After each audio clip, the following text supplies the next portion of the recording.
About 2 months ago, we used prescribed fire in this area. Now what's really interesting is right here on my left, there's an area where we felled eastern red cedars several years ago, let them lay, then used prescribed fire to remove some of that fuel. Well, now we've got a lot of sunlight reaching the ground.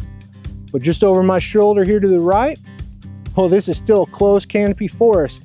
And even though both sides have been burned, there is a big difference in the response of vegetation. This is just a great example of the power of sunlight. We've talked a lot about TSI or improving habitat, getting that sunlight to the ground, photosynthesis at that 0 to 3 feet where critters are making a living. Turkeys, quail, deer. This type of habitat is extremely productive. While this closed canopy forest, it's not receiving any sunlight, and even though we've done a prescribed fire, there's no sunlight reaching the ground, and it's still that biological desert we always talk about. There's many lessons here, but we'll take a little time to touch on a few. And one I would like to point out is that a lot of folks get very excited when it comes, late winter, that dormant season, and that prescribed fire time, as we often talk about, and they go out and they start burning in their timber. Well, if there's no sunlight reaching the ground during the growing season, all that dormant season fire is doing is removing that fuel load, removing that duff layer. It's not really changing the habitat.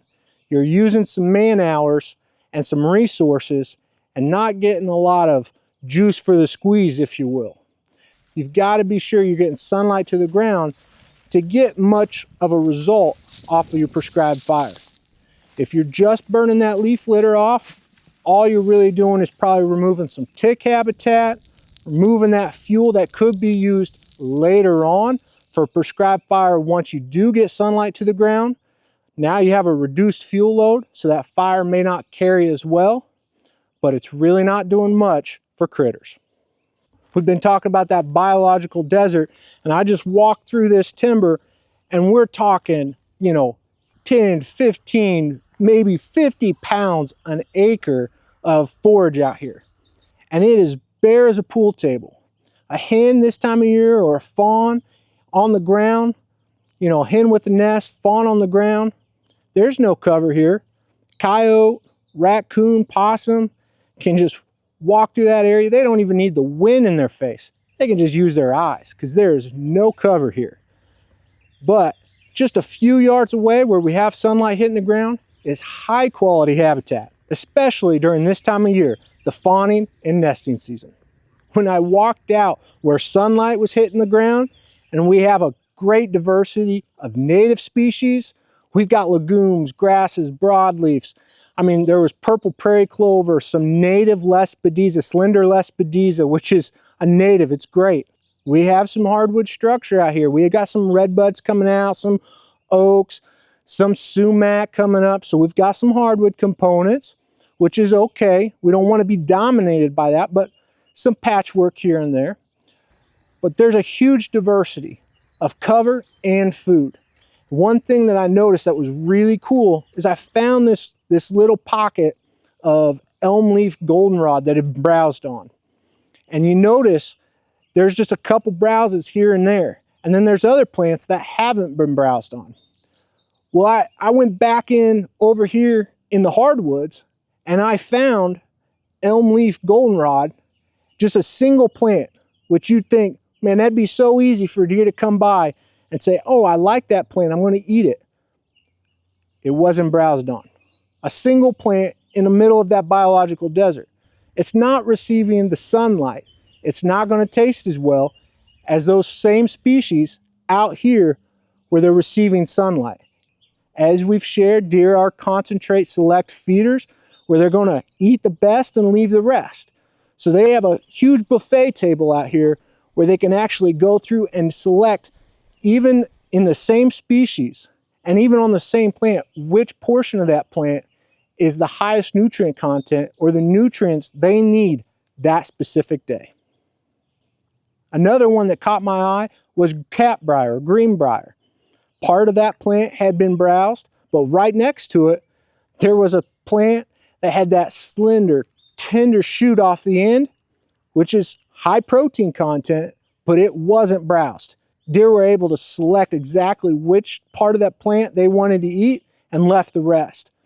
I wanted to point out catbrier because as Grant and I tour properties designing habitat improvement plans, much of the habitat we tour, most often than not, is closed canopy forest, whether that's pines or hardwoods. And a lot of times catbrier will still come on, even in the shaded areas.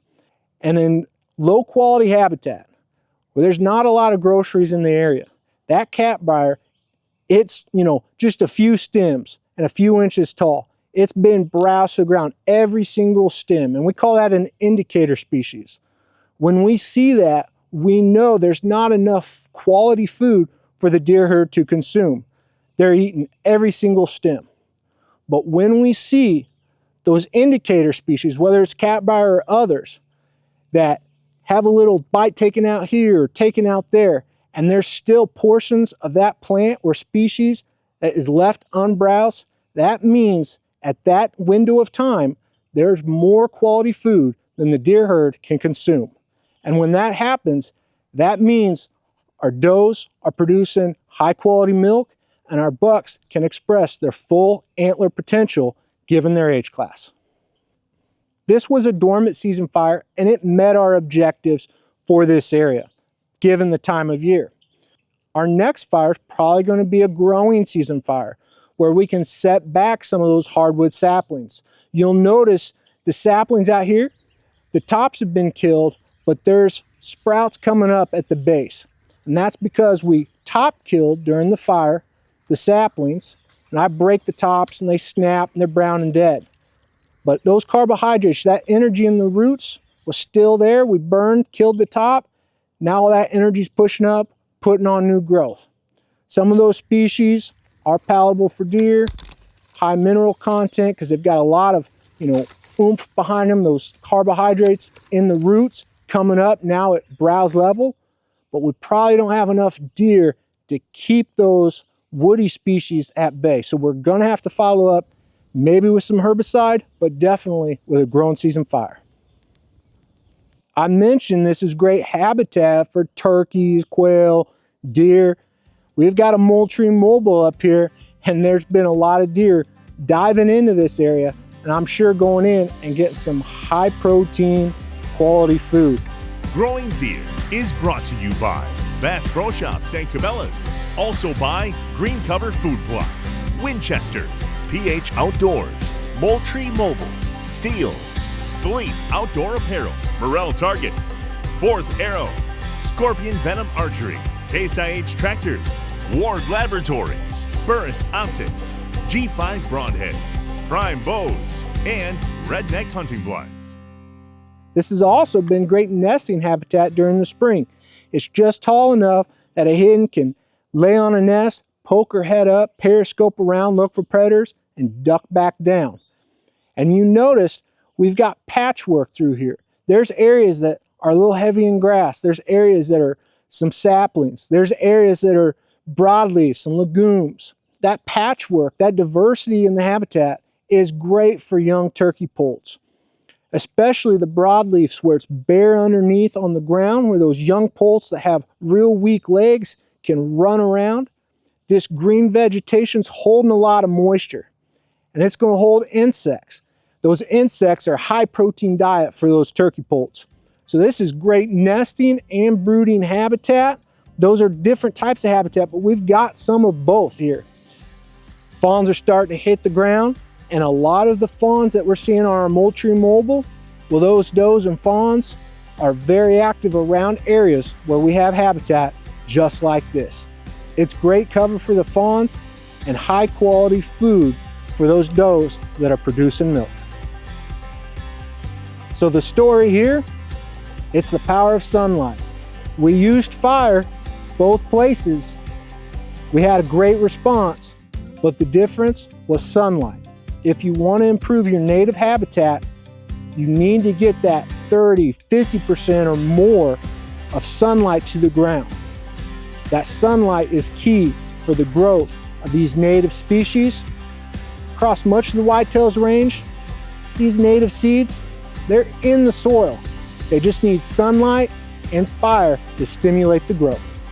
These natural principles in creation were put in place by the Creator. And the same is true for our life. If we want to grow, we need light. And that light and truth comes from the Creator and His Son. I hope you slow down this week, enjoy creation, but more importantly, listen to the Creator and the purpose He has for your life. Thanks for watching Growing Deer.